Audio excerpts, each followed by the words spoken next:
श्रुतिस्मृतिपुराणानामालयं करुणालयं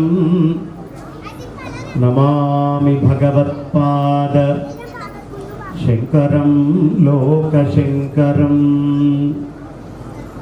शंकरं शंकराचार्यं केशवं बादरायणं सूत्रभाष्यकृतौ वन्दे भगवन्तौ पुनः पुनः नारायण समारंभां शंकराचार्यमध्यमाम् अस्मदाचार्यपर्यन्तां वन्दे गुरुपरम्पराम्।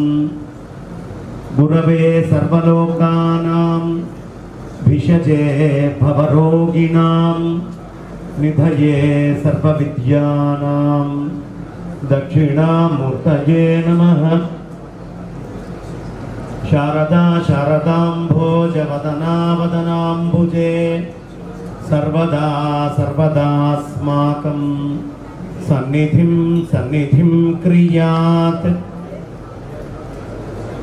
अज्ञानां जाह्नवीतीर्थं विद्यातीर्थं विवेकिनां सर्वेषां सुखदं तीर्थं भारतीतीर्थमाश्रये। विद्या विनय संपन्नं वीतरागं विवेकिनं वन्दे वेदांत तत्त्वज्ञं विधुशेखर भारतीं। श्रीसमुञ्चितमव्ययं परमप्रकाशमगोचरं भेदवर्जितमप्रमेयमनन्तमाद्यमकल्मषं निर्मलं निगमान्तमद्वयमप्रतर्क्यमगोचरं प्रातरेव हि मानसान्तर्भावयेद्गुरुपादुकाम्। सभाकल्पतरुं वन्दे। చాలా విశేషమైనటువంటి రోజు. ఇలాంటి రోజున ఇక్కడ కూర్చోనున్నటువంటి ఏ ఒక్కళ్ళు కూడా కొన్ని కోట్ల జన్మల పుణ్యం చేసుకున్న వాళ్ళకి తక్కువగా సామాన్యులెవరూ ఈ వేదిక మీదకి రాలేరు. మనుష్యత్వం ముముక్షుత్వం మహాపురుష సంశ్రయం కోటి జన్మ పుణ్య వినా నలభ్యతే. మనుష్య జన్మ దొరకడమే కష్టం. అందులో ముముక్షుత్వం మోక్షం కావాలి అనే కోరిక రావడం ఇంకా కష్టం. అందులో మహాపురుషుల యొక్క సంశ్రయం, వాళ్ళ ఆశ్రయం దొరకడం దుర్లభం. కోటి జన్మల పుణ్యం ఉంటే తప్ప ఇది లభించదు. మనమందరం ఏదో తపస్సు చేసుకున్నాం. కారణం ఏమిటి అంటే, ఒక మనిషి సంపాదించడం కోసము జీవితాంతం తిరుగుతాడు, కానీ నేను త్యాగం చేయడం కోసమే తిరుగుతున్నాను అనేవాళ్ళు ఎంతమంది ఉంటారు? ఈ సృష్టిలో నేను వదిలిపెట్టడం కోసమే, త్యాగం చేయడం కోసమే ఉన్నాను అని ఉండేవాళ్ళు చాలా కొద్ది మంది ఉంటారు. ఆ త్యాగం చేయడానికి ఉండేటటువంటి కొద్ది మంది అంటే ఈ సువిశాలమైన భూమండలంలో అలాంటి వాళ్ళు 100 మంది దొరికితే, అలాంటి 100 మందికి కూడా గురువు అయినటువంటి వాళ్ళని జగద్గురువు అని పిలుస్తాం. అలాంటి గురువులకే గురువు. అందుకనే మనం జగద్గురువులు వస్తున్నారు అనగానే నకర్మణ ప్రజయా ధనేన త్యాగేనైకేన, త్యాగమే పరమ లక్ష్యంగా. ఏమిటి? సంపాదించి గొప్పవాడు కావచ్చు, త్యాగం చేసి గొప్పవాడు కావచ్చు. సంపాదించి గొప్పవాడు అవుదామా అంటే, మనం ఎంత సంపాదించినా మనకంటే ఎదురుగుండా ఎక్కువ సంపద కనిపిస్తూ ఉంటుంది, ఎక్కువ సంపన్నుడు కనిపిస్తూ ఉంటాడు. ఎంత సంపాదించినా సంపద ఇంకా ఎదురుగుండా కనిపిస్తుంది. కాబట్టి సంపాదించి గొప్పవాడు అవుదామా అంటే ఎదురుగుండా ఇంకో గొప్పవాడు కనిపిస్తూనే ఉంటాడు. కానీ మన దగ్గర 10వ పరకో ఉంది. త్యాగం చేసి గొప్పవాడు అవ్వాలి అంటే అది మన దగ్గర ఉన్నది వదిలిపెట్టేయడమే. ఆ త్యాగాన్ని 1 రోజు 2 రోజులు కాదు, 50 సంవత్సరాలుగా దీక్ష తీసుకొని శరీరం మీద భ్రాంతి లేకుండా శరీరాన్ని కూడా వదిలిపెట్టేయాలి. సన్యాసము అంటే ఆ సన్యాసం తీసుకునే రోజు ఎవరికి వాళ్ళు పిండ ప్రదానం చేసుకోవాలి. ఈ ఉపాధి ఇంకా నాది కాదు. ఒక చచ్చిపోయినటువంటి శరీరం ఎలాంటిదో అలాంటిదే. ఆ రోజు నుంచి ఒక్క పూటే భోజనం చేస్తారు, రాత్రి పూట కింద మాత్రమే పడుకుంటారు. శయ్యావాసం చేస్తూ అలా మాత్రమే ఉండేటటువంటి జీవనం గడపాలి. అందులోనూ ఒక్కసారి మీకు ఎవరికైనా శృంగేరితోటి అనుబంధం ఉండి జగద్గురువుల్ని కనుక మీరు దర్శిస్తే తెల్లవారుజామున 3:30కి వాళ్ళ యొక్క అనుష్ఠానము స్నానాదుల కోసం బ్రాహ్మీ ముహూర్తంలో వాళ్ళ జీవితం ఆరంభం అవుతుంది. అయ్యి చంద్రమౌళీశ్వర పూజ అయ్యేటప్పటికి రాత్రి 11 అవుతుంది. ఈ మధ్యలో వారు ఆచరించేటటువంటి జీవన చరిత్ర, జీవిత విధానం ఒక్కరోజు మనం ఆచరించలేం. ఒక్కరోజు 3:30 మొదలుపెట్టి రాత్రి 11ంటికి అర్చన అయిన తర్వాత అప్పుడు వెళ్ళి కాసిన పాలు తాగి వాళ్ళు ఎప్పుడు పడుకుంటారు, మళ్ళీ ఎప్పుడు లేస్తారు ఎవరికి తెలియదు. అసలు నిద్రపోతారో పోరో కూడా మనకు తెలియదు. కానీ 11ంటి దాకా మనకు కనిపిస్తారు. తెల్లవారుజామున 3:30కి మనకు కనిపిస్తారు. 12, 1 గంట, 2, 3:30, 4:30 గంటల సమయం. ఈ 4:30 గంటల సమయము వాళ్ళు నిద్రిస్తారో లేదో కూడా మనకు తెలియదు. ఆహారం చూద్దామా అంటే ఒక్కసారి కొద్దిగా ఎంత వారి దీంట్లోకి వస్తుందో అంత పదార్థం దాకానే తీసుకుంటారు. ఉప్పులు, కారాలు ఇవన్నీ కూడా దూరంగా ఉంటాయి. ఒకరోజు మళ్ళీ దీనికి తోడు వాళ్ళు పాఠం చదువుకోవాలి, దండ పూజ, పీఠ పూజ. మనలాంటి భక్తులు వేల మంది రోజు 5-6 గంటలు. మొన్న బెంగళూరులో స్వామివారు ఉదయం 11 గంటలకి సన్నిధానం వారు కూర్చుంటే ఆ పీఠ మీద నుంచి కదలకుండా సాయంత్రం 5 దాకా భక్తులు వస్తూ ఉంటే వాళ్ళతో మాట్లాడుతూ సాయంత్రం 5 గంటల దాకా ఎంతమందిని కూర్చోగలం? ఆ ఆసన సిద్ధి ఎంతమందికి ఉంటుంది? సామాన్యుల వల్ల ఇది సాధ్యమయ్యేటటువంటి పనేనా? అల్ప తపస్సు చేసినటువంటి వాళ్ళ వల్ల ఇది సాధ్యమయ్యే పనేనా? కాదు. కాబట్టి అలా జీవితాన్ని ఉదయం నుంచి రాత్రి దాకా గడుపుతూ కేవలం భక్తులు స్వీయ ఉద్ధరణ ఇదే. ఈ త్యాగంలో కూడా ఎందుకు త్యాగం గొప్పది అంటే ఒకసారి అయ్యా మీరు కానిస్తూనే ఉండండి. ఒకసారి గుహుడు రాముణ్ణి, సీతా అమ్మవారిని, లక్ష్మణుణ్ణి నది దాటించాడు.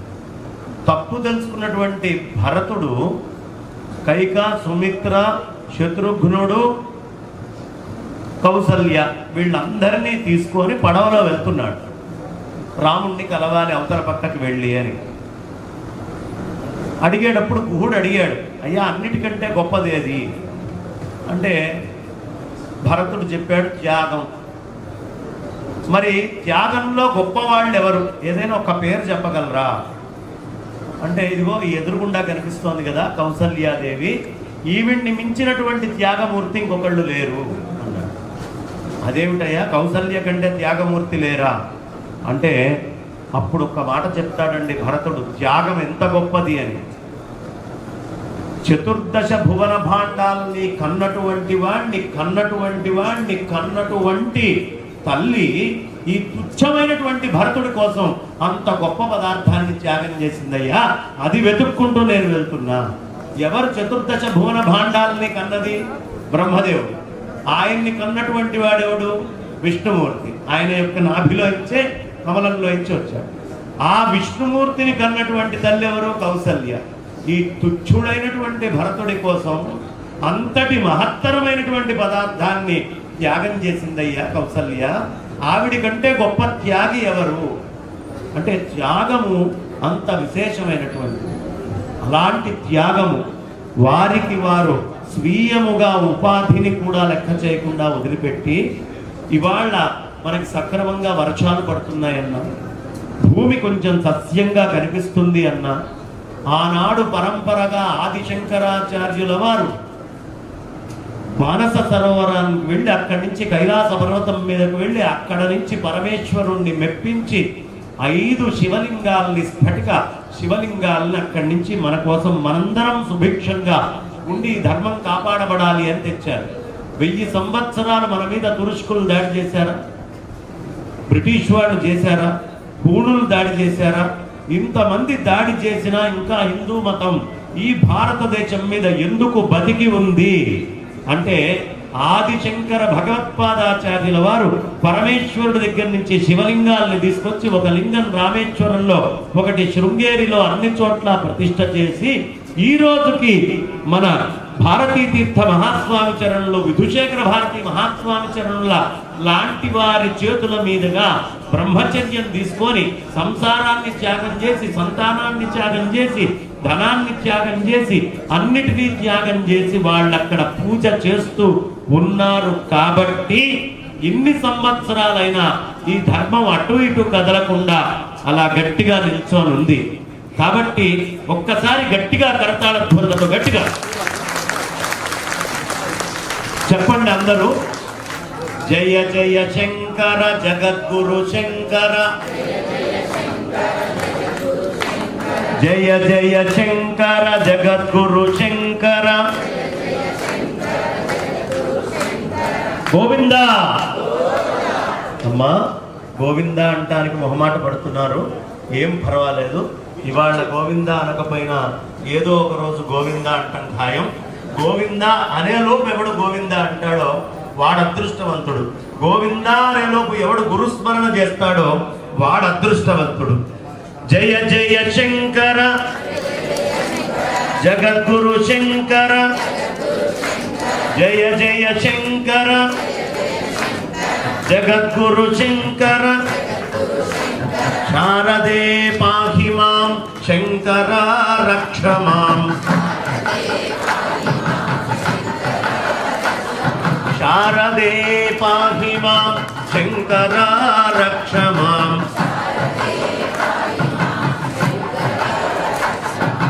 శారదే పాహి మాం శంకర రక్ష మాం. ఇవాళ మా రాచర్ల రవిచంద్ర గారి దంపతులు అనన్యమైనటువంటి గురుభక్తి, సామాన్యమైనటువంటి గురుభక్తి కాదమ్మా. ఆయన గృహప్రవేశం చేసుకున్నా, వాళ్ళ ఇంట్లో ఏ కార్యక్రమం చేసుకున్నా, ఏం జరిగినా జగద్గురువుల దగ్గరికి వెళ్ళి వారి ఆశీస్సులు తీసుకొని పరిపూర్ణమైన వారి అనుగ్రహం వచ్చిన తర్వాతే వాళ్ళ ఇంట్లో పూచిక పుల్ల ఇటు నుంచి అటు కదిలేది, లేకపోతే కదలదు. గురుభక్తి అంత అవసరం. మా గోపీకృష్ణ శర్మ గారు వాళ్ళ ఇంట్లో ఏదైనా చిన్న పదార్థం ఇటు నుంచి అటు కదలాలంట, కేవలం జగద్గురువుల ఆజ్ఞ ఉంటే తప్ప కదలదు. మాకైనా అంతే. ఇక్కడ ఉండేటువంటి బ్రాహ్మణోత్తములు పెద్దలు అందరి పరిస్థితి అదే. స్వామివారి సన్నిధికి వెళ్ళి, అయ్యా అమ్మాయి పుట్టింది, ఏం పేరు పెట్టమంటారు? శ్రీదేవి పెట్టిన ఆయన, ఇక రెండో మాట ఉండదు శ్రీదేవి. మరి ఇంకొక అమ్మాయి విశాలాక్షి అని పెట్టిన ఆయన. జగద్గురువులు ఏది చెబితే అదే శాసనంగా. అలాగే మా గోపీకృష్ణ గారి సంతానానికి పేర్లు వచ్చిన అందరికీ కూడా ప్రతి ఇంట్లో పెద్ద దిక్కుగా ఒక గురువు ఉండాలి. ఎవరికి గురువు అనేవాళ్ళు ఉండరో వాళ్ళ జీవితం ఎలాంటిదయ్యా అంటే, అమావాస్య రోజు ఆకాశం లాంటిది. ఎలా ఉంటుంది అమావాస్య రోజు ఆకాశం? అంధకార మంధురమై చీకటిగా ఉంటుంది. ఎవడి జీవితంలో గురువు లేడో, ఎవడి జీవితంలో గురు స్మరణ లేదో, అలాంటి వాడి జీవితము అంధకార మంధురమై ఏమీ తెలియక దారి తెన్ను తెలియక కొట్టుకుంటూ ఉంటారు. కాబట్టి గురువు ఉండాలి. ఎవరు మనందరికీ గురువు? అయ్యా మా గురువు ఎక్కడున్నారో తెలియదు. అమ్మ మీలో లలిత చదివేవాళ్ళు చేయలేపండి. లలిత చదివేవాళ్ళు అందరూ చక్కగా. అదే సౌందర్య లహరి చదివేవాళ్ళు చేయలేపండి. సౌందర్య లహరి పోరి నాగేంద్రహారాయ త్రిలోచనాయ భస్మాంగరాగాయ చదివేవాళ్ళు చేయలేపండి. లక్ష్మీ నృసింహం అవదేహి కరావలంబం అన్నవాళ్ళు చేయలేపండి. ఐగిరి నందిని నందిత మేదిని విశ్వ వినోదిని నందినుతే గిరివర వింధ్య శిరోది నివాసిని విష్ణు విలాసిని జిష్ణునుతే అనేవాళ్ళు చేయలేపండి. శంకరాచార్యుల వారి యొక్క స్తోత్రం లేకుండా, ఆది శంకరాచార్యుల వారు లేకుండా మనకి స్తోత్రాలు లేవు, భగవంతుడు లేడు, క్షేత్రాలు లేవు, వాటి అభివృద్ధి లేదు, ఏమీ లేదు. వాళ్ళు ఇక్కడ కూర్చొని అంత బొట్టు విభూది చక్కగా కుంకుమో గంధమో లేదు. మీరందరూ ఇట్లా ముత్తైదువుల్లాగా రకరకాలుగా అలంకారాలతో ఈ సనాతన వైదిక ధర్మ వేష భాషలు భూషలు ఏమన్నా కనిపిస్తున్నాయి అంటే కేవలం ఆది శంకరాచార్యుల వారు మనకు పెట్టిన భిక్ష.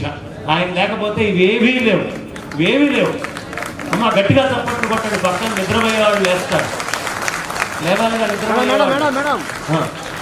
కాబట్టి ఎప్పుడూ గుర్తుంచుకోండి, శంకరుడి యొక్క రుణాన్ని కానీ శంకరులని కానీ తలుచుకోకపోతే మనకి గురువు అనుగ్రహం లేనట్టే. మరి వాళ్ళ పాదుకా పూజ ఇక్కడ జరుగుతోంది. ఈ పాదుకలు ఏమిటో తెలుసా మీకు? శంకరాచార్యుల వారే చెప్పారు, అస్మత్ పీఠే సమారూఢాం పరిభ్రాడుక్త లక్షణ అహమే వేత్తి విజ్ఞేయ. అయ్యా మీకేమీ అనుమానం వద్దు, ఆ పీఠాలు నేను 4 ఏవైతే స్థాపించానో శృంగేరి, ద్వారక, బదరి, పూరి, ఈ 4 మఠానుశాసనంలో ఆయన రాశారు. ఈ 4 పీఠాల మీద ఎవరు కూర్చుంటారో వాళ్ళు నేనే అనే విషయాన్ని గుర్తుంచుకోండి అని శాసనం చేశారు ఆదిశంకర భగవత్పాదాచార్యుల వారు. ఇప్పుడు జరుగుతున్నటువంటి పాదుకా పూజ దేనికో తెలుసా అమ్మా?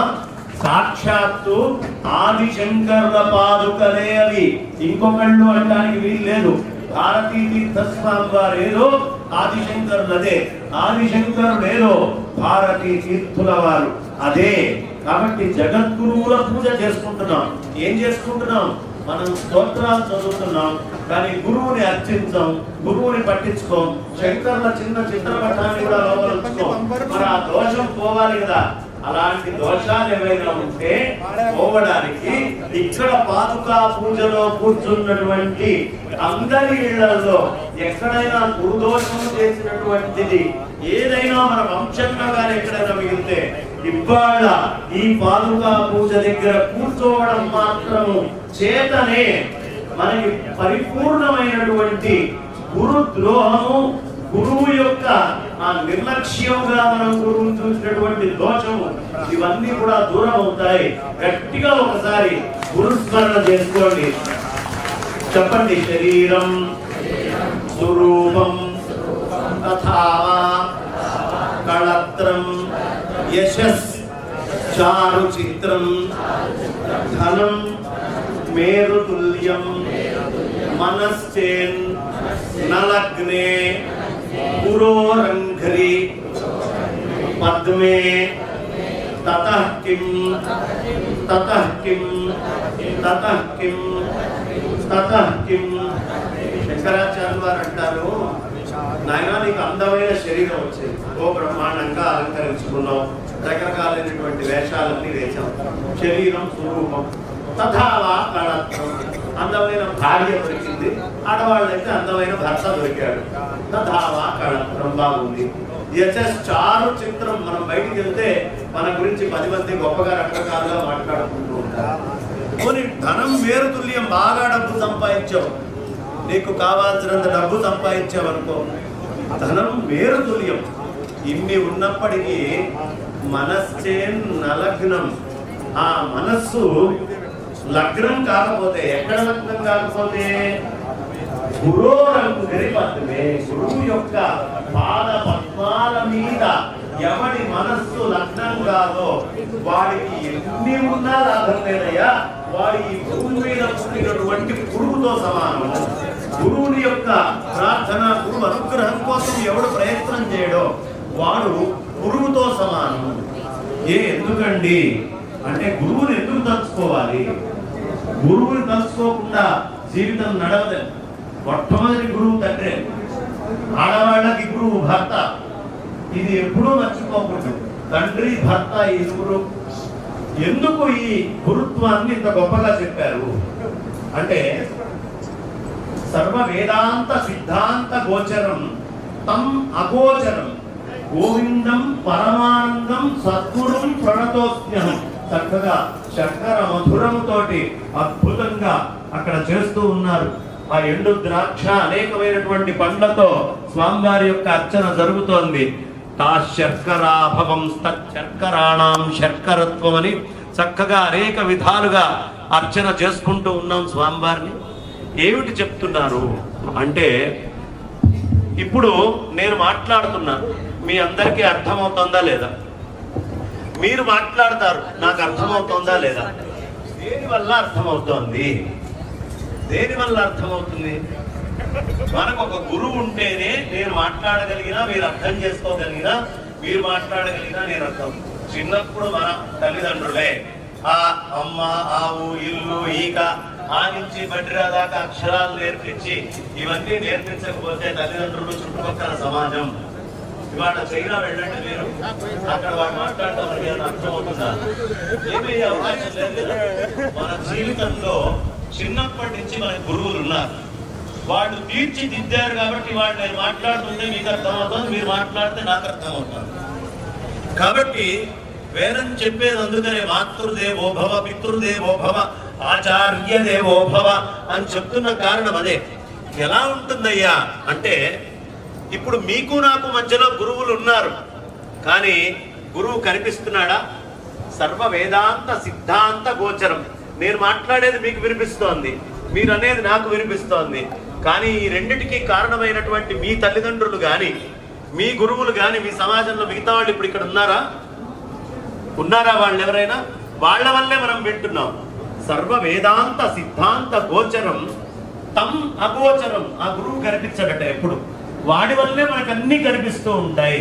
కాబట్టి గురువు అనేటటువంటి వాడు, ఆయన ఉండడం వల్ల మనకు అన్ని అర్థమవుతున్నాయి. కానీ ఆయనని మనం చూసే స్థితిలో లేవు. ఇప్పుడు నేను మాట్లాడే మాట మీకు అర్థమవడానికి కారణం మీ తల్లిదండ్రులే అయినా, మీ తల్లిదండ్రులు ఈ క్షణం ఎట్లా తలుచుకోవట్లేదో అట్లాగే మనం చేసే స్తోత్రాలన్నిటికీ కారణం గురువులే అయినా, ఆ గురువుల్ని కొంచెం విస్మరణకి గురి చేస్తున్నాం. ఎప్పుడు గురువుని విస్మరణ చేయకూడదు. గురు స్మరణ సదా జరుగుతూ ఉండాలి. గురువుని మించినటువంటిది ఇంకోటి లేదు. నగురోరధికం సత్యం. గురువు కంటే అధికమైంది, సత్యమైంది ఇంకొకటి లేనే లేదు, లేదు లేదు అని నిస్సంకోచంగా ధర్మశాస్త్రాలు చెప్తున్నారు. కారణం, తల్లిదండ్రులు జన్మనిస్తారు, కానీ జన్మ రాహిత్యం అనేది మనకి చాలా ప్రధానం. జన్మ రాహిత్యాన్ని పొందాలి అంటే మనందరికీ అవసరమైనటువంటిది గురువు అనుగ్రహం. పుట్టడం తల్లిదండ్రుల వల్ల, పుట్టుక లేకుండా ఉండడం కేవలం గురువు వల్లే అవుతుంది. అందుకనే గురు చరణాంబుజ నిర్భర భక్త సంసారాదచిరాద్భవముక్త. గురువు యొక్క చరణాల మీద ఎవరికి భక్తి ఉందో వాడు ఖచ్చితంగా సంసారం అనేటటువంటి సాగరాన్ని, ఆవు యొక్క గిట్టలో ఉండే నీళ్ల భాగాన్ని దాటడం ఎంత తేలిక మనకి, అంత తేలిగ్గా సంసార సాగరాన్ని దాటేస్తాడు ఎవడు? గురువు యొక్క అనుగ్రహం ఉన్నవాడు. గురువు అనుగ్రహం లేనటువంటి వాడి వల్ల ఏది కాదు. చక్కగా ఆ గురు చరణాలని మనం అర్చించుకుందాం ఒక్కసారి. అయ్యా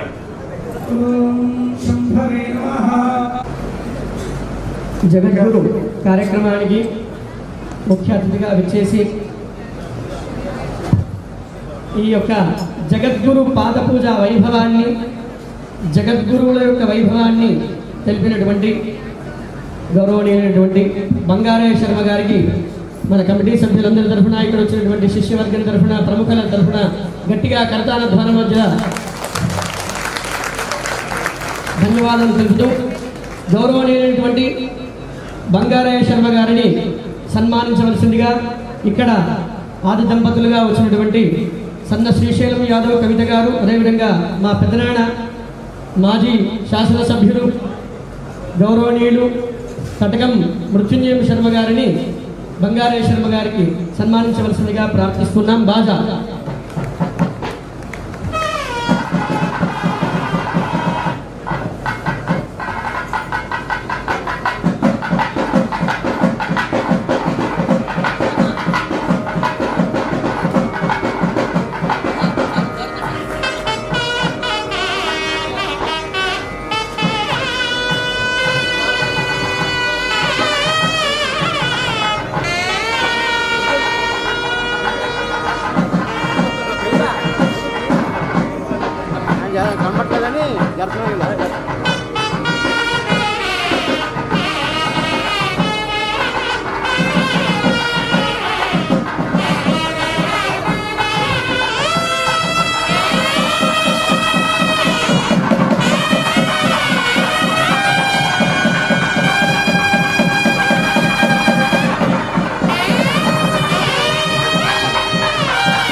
దక్షిణ ఇచ్చి నమస్కారం చేయవలసిందిగా ఎన్శెట్టి వేణుగోపాల్ గారిని పిలుస్తున్నాం. ఎన్శెట్టి వేణుగోపాల్ శెట్టి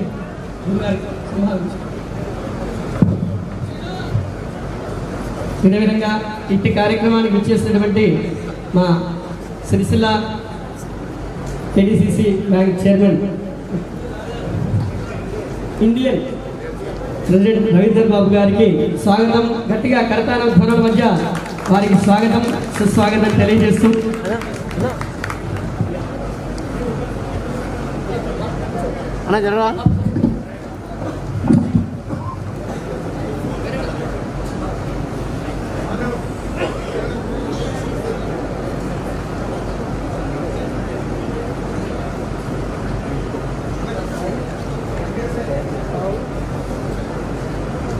వేణుగోపాల్ గుప్తా గారు వీరు మా చిన్ననాటి మిత్రులు.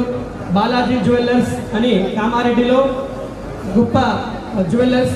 ఈ పాదుకలను వారే స్వయాన అసలు పాదుక నాకు రావాలనే ఆలోచన కల్పించి ఆ పాదుకలను చేసి నా ఇంట్లో వాళ్ళు ఉన్నాయి అంటేనే వారు నా ఇద్దరు బిడ్డలకు పుట్టినప్పుడు కూడా శృంగేరి అప్పుడు నా కారు కూడా లేకుండే వారే తీసుకొని పోయి గురుగారితో పేరు పెట్టియాలే సంకల్పం ఉందంటే ఆ జ్యువెలరీ షాప్ క్లోజ్ చేసి మరి వారు తీసుకొని వెళ్ళి నా ఇక్కడి కార్యవర్గ సభ్యులు ఒకసారి గట్టిగా వెనక కూడా కర్తాల మధ్య. అలాగే ఒకసారి గట్టిగా బంగారేశ్వర గారికి కర్తాల ధ్వనుల మధ్య. అదేవిధంగా వేద ధురీణ